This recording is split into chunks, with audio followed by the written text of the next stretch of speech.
हरे कृष्णा, राधे राधे।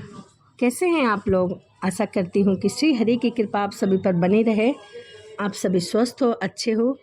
इसी के साथ आज हम सुनेंगे आज की अमृत कथा, सत्यवादी चोर की कहानी। तो चलिए कहानी को सुनते हैं। संत नामदेव जी एक बार रात के समय कहीं जा रहे थे। उन्हें एक व्यक्ति मिला रास्ते में। वह चोर था और चोरी करने निकला था।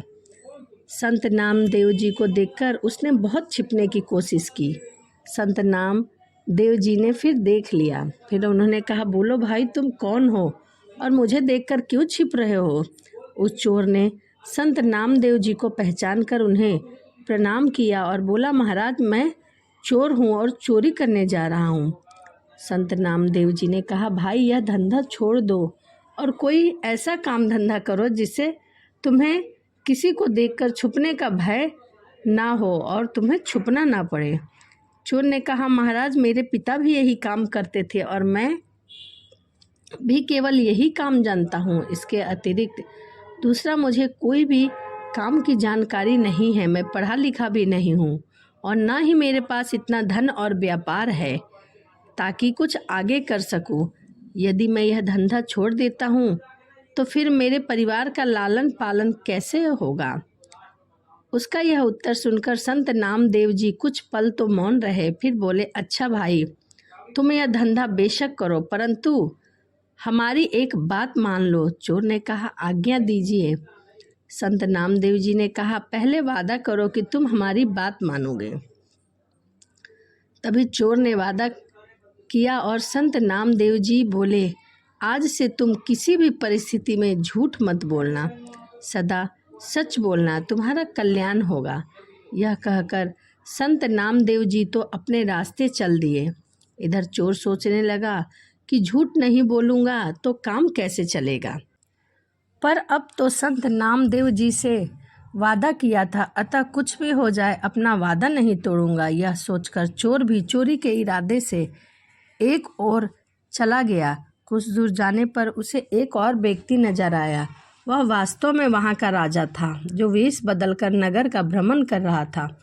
उसने भी चोर को देख लिया। राजा ने उस चोर से धीरे से पूछा, तुम कौन हो और इस समय कहाँ जा रहे हो? चोर मन ही मन विचार करने लगा कि झूठ तो मैं नहीं बोलूँगा, इसीलिए सच सच बता देता हूँ, जो होगा देखा जाएगा।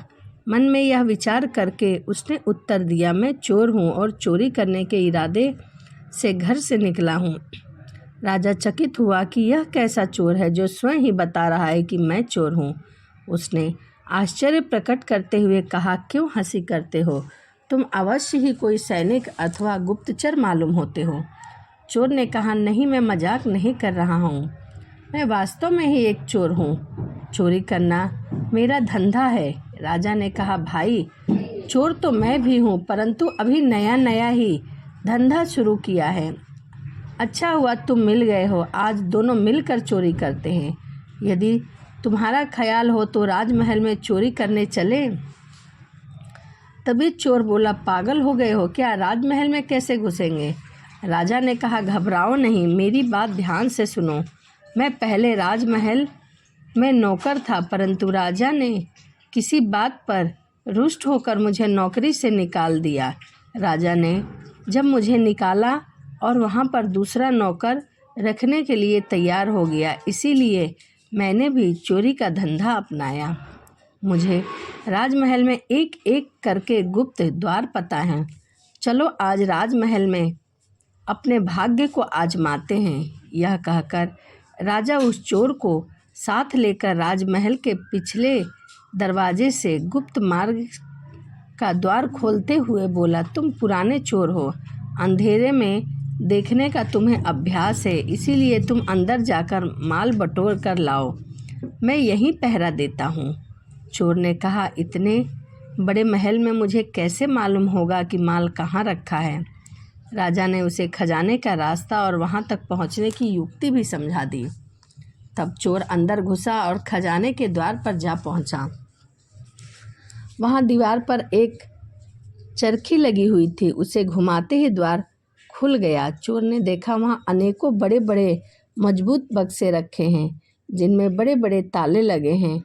उसने चाबियों का गुच्छा तथा कुछ दूसरे औजार निकाले और एक बक्से का ताला खोलने की कोशिश की, परंतु उसकी कोशिश असफल रही। उसने यह सोचकर कमरे में दृष्टि दौड़ाई कि शायद कोई लोहे की चीज़ मिल जाए। तभी उसकी निगाह एक बक्से पर पड़ गई जो साइज में छोटा था और एक बड़े बक्से के ऊपर रखा हुआ था। उसने उसका ताला खोलने की कोशिश की। थोड़े ही प्रयत्न में ताला खुल गया। उसने ढक्कन उठाकर देखा तो उसमें एक छोटी संदूक के अतिरिक्त और कुछ न था। उसने संदूक को बाहर निकाली। जैसे ही ढक्कन खोला उसकी आंखें चमक उठी। उसमें 3 बहुमूल्य हीरे रखे हुए थे।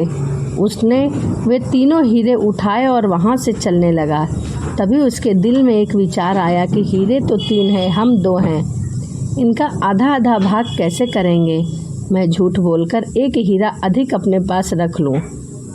यह मैं करूँगा नहीं, क्योंकि मैंने झूठ न बोलने का वादा संत जी को दिया है। यह सोचकर उसने एक हीरा संदूक में ही वापस रख दिया और 2 हीरे लेकर महल से बाहर आ गए। बाहर आकर उसने राजा से कहा कि ये 2 हीरे लाया हूँ, एक तुम्हारा है, एक मेरा है। ऐसा कहकर उसने एक हीरा राजा को थमाया और चला गया। उसके जाने के बाद राजा ने सोचा कि हीरे तो उस संदूक में 3 थे, फिर उसने यह क्यों कहा कि मैं 2 ही हीरे लाया हूँ, चलकर देखना चाहिए। यह सोचकर राजा वहाँ गए तो देखते हैं कि एक हीरा संदूक में ही रखा है। राजा बड़ा हैरान हुआ कि यह कैसा चोर है जो चोरी भी करता है और सच भी बोलता है। राजा ने दरवाजे का द्वार खुला ही छोड़ दिया और अपने शयन कक्ष में जाकर सो गए। सुबह हुई और थोड़ी ही देर में हल्ला मच गया कि राजमहल में खजाने की चोरी हुई है। खजाने में चोरी हो गई है। राजा ने अपने मंत्री को बुलवाया और चोरी के बारे में बतलाते हुए कहा, खजाने का द्वार खुला हुआ मिला है, अवश्य ही यह किसी भेदी का काम है। शीघ्र ही इसकी जांच करो और चोर का पता लगाओ। मंत्री जो आज्ञा कहकर खजाने वाले कमरे में गया। सब बक्से ज्यों के त्यों रखे हुए थे, केवल एक छोटे से बक्से का ढक्कन खुला हुआ था। उसने छोटी संदूक निकाल कर देखा तो उसमें एक हीरा रखा हुआ था। मंत्री को पता था कि इस संदूक में 3 बहुमूल्य हीरे थे। वह सोचने लगा कि ऐसा प्रतीक होता है कि जो चोर चोरी करके गया है वह जल्दी में एक हीरा यहीं छोड़ गया है। अब क्यों न यह हीरा मैं रख लूं। चोरी तो आखिर हो ही गई है। चोर जब पकड़ा जाएगा तो वह लाख कहता रहे कि मैंने 2 ही हीरे चुराए थे, उसकी कौन मानेगा। यह सोचकर मंत्री ने एक हीरा अपने पास अपने जेब में रख लिया और फिर राजा को आकर सूचना दी कि शेष सभी बक्से तो ठीक ठाक रखे हैं, केवल वह बक्सा खोला जिसमें 3 हीरे रखे थे, वह तीनों हीरे चोर ले गया है। मंत्री की यह बात सुनकर राजा मुस्कुरा दिए। इसके बाद उसने मंत्री को शीघ्र ही चोर को तलाश करने का आदेश दिया। तलाश शुरू हो गया। लोग इधर से उधर खोजने लगे। शीघ्र चोर पकड़ा गया और राज दरबार में पेश किया गया। राजा ने चोर से पूछा, क्या रात को तुम्ही ने राजमहल में घुसकर चोरी की थी? चोर ने हाथ जोड़कर कहा कि जी हाँ राजा साहब, मैंने ही राजमहल में घुसकर चोरी की थी। इसका दंड भुगतने के लिए मैं तैयार हूँ, परंतु मेरे साथ एक अन्य चोर भी इसमें शामिल था। मंत्री ने पूछा, वह कौन था, उसका नाम बताओ। चोर ने उत्तर दिया कि मैं उसका नाम नहीं जानता और न ही यह जानता हूँ कि वह कहाँ रहता है। रात को पहली बार उसने मेरी मुलाकात हुई थी और उसी ने गुप्त द्वार से खजाने तक पहुँचाने का मुझे रास्ता भी बतलाया था। तभी मंत्री कहने लगा, वाह क्या कहानी गढ़ी है, इसका नाम पता शीघ्र ही बता दो वरना खाल खिंचवा दी जाएगी। चोर ने कहा, आपको जो करना है वह मेरे साथ कर लो, परंतु मैं सच कहता हूँ मुझे उसका नाम पता कुछ भी नहीं मालूम। रात की सारी घटना आप लोगों को सुनाता हूँ। यह कहकर उसने रात को घटी सारी घटना ज्यों की त्यों वर्णन कर दी और वह हीरा जो उसके पास था उसे भी निकाल कर राजा के आगे रख दिया। यह सुनकर मंत्री क्रोध से भड़क उठा और बोला, तुम चोर हो, तुम्हारी बातों पर विश्वास नहीं किया जा सकता। तुम कहते हो कि तुमने 2 ही हीरे चुराए थे और उसमें एक अपने साथी को दे दिया, परंतु चोरी तो 3 हीरों की हुई है, फिर तीसरा हीरा कहाँ गया?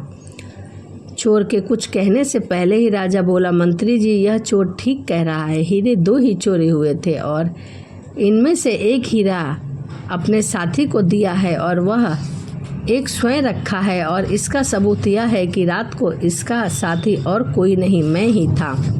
मैं रात को वेश बदलकर जब नगर में घूम रहा था तब इससे मेरी मुलाकात हुई और जो हीरा इसने मुझे दिया था वह यह है। यह कहकर राजा ने जेब से हीरा निकालकर सामने रख दिया। राजा ने दरबार में सन्नाटा छा गया और राजा कुछ देर मौन रहे, फिर बोला, जब यह मेरा हिस्सा मुझे देकर चला गया तब मैंने खजाने में आकर इसकी जांच की कि यह झूठ तो नहीं बोल रहा, लेकिन यह सच बोल रहा था। वहां पहुंचकर और देखकर मैं बहुत हैरान हुआ कि तीसरा हीरा संदूक में ही था। मंत्री जी, वह हीरा आप अपनी जेब से निकालिए। राजा के यह कहते ही सबकी नज़रें मंत्री की ओर घूम गई, जो अब भय के मारे थर थर कांप रहा था। राजा के आदेश से हीरा उसके जेब से बरामद कर लिया गया और चोरी के अपराध में उसे कारागार में डाल दिया गया। इसके पश्चात राजा ने चोर से कहा कि तुम चोरी भी करते हो और फिर सच भी बोलते हो, इसका क्या रहस्य है? क्योंकि चोर कभी सत्य नहीं बोलते। चोर ने संत नामदेव जी से मिलने और उनसे सच बोलने का वादा करने का संपूर्ण वृत्तांत राजा को सुना दिया। राजा ने कहा, मैं तुमसे बहुत प्रसन्न हूँ और तुम्हें अपना मंत्री बनाना चाहता हूँ। चोर ने कहा, राजा साहब, यह आपकी मेहरबानी है, परंतु जिनका वचन मानने से ही आज मुझे आप मंत्री पद देने को तैयार हो गए हैं, मैं तो अब उनकी ही शरण में रहूँगा और उनके वचना अनुसार चलकर अपने जीवन का कल्याण करूँगा, ऐसा मैंने निश्चय किया है।